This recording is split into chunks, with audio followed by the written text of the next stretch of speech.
欢迎观看老爸的时光。今天给大家分享一道好吃的乳酪蛋糕，可以在烘焙店花几块钱买一个蛋糕胚子，按照今天的这个方法做一点乳酪酱抹在蛋糕上面，别管是放在烤箱里还是放在空气炸锅里，随便烤一下，没有任何难度，就能做出一款非常好吃的乳酪蛋糕了。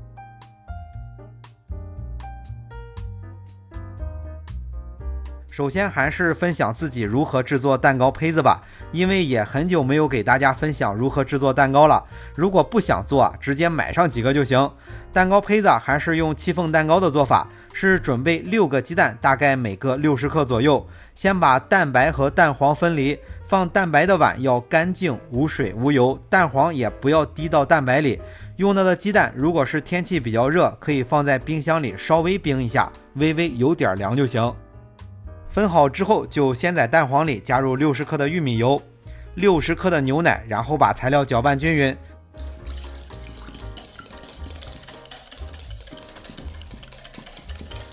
搅拌均匀之后，再过筛100克的低筋面粉，最后搅拌成面糊，放在一旁备用就行了。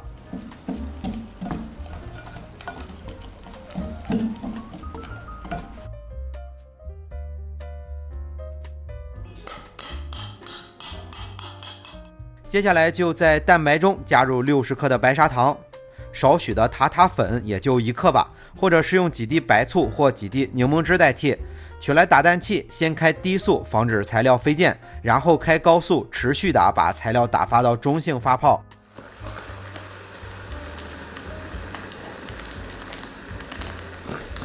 大概3分钟左右就能打发好，当然也得看自己打蛋器的转速。如果想做出来的蛋糕更细腻，可以打发好后转到低速再打30秒钟。最终呢，就是打发到拿出来打蛋头上带有这种弯钩状，就算打发好了。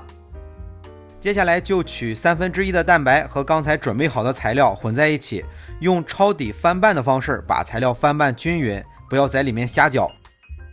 翻拌均匀之后，再把2份材料都混在一起，同样用抄底翻拌的方式翻拌均匀。翻拌的时候要稍微快一点，尽量2分钟之内搞定吧。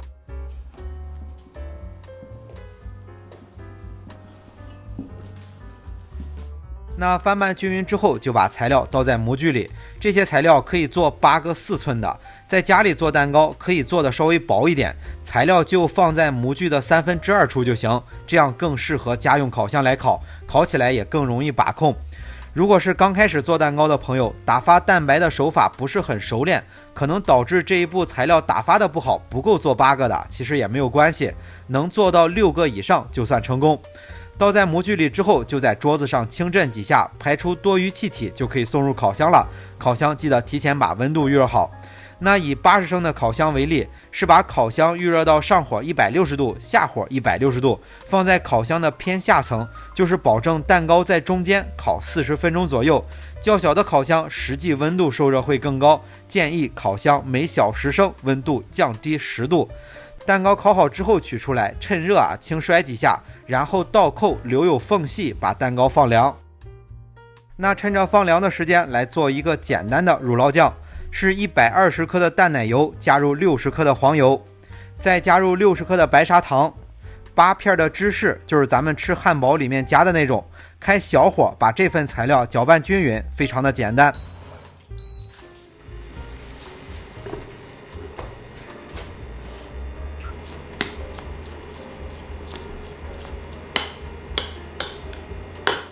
那乳酪酱加热搅拌均匀之后，同样是放凉了之后再来制作。制作的话，就是先把蛋糕在模具里取出来，四周抹上一层乳酪酱，沾上一层肉松，一会儿再烤一下，吃起来会特别的香。那乳酪酱可以多往上面添加，这些材料做10几个都可以，但是咱自己做就多放一些。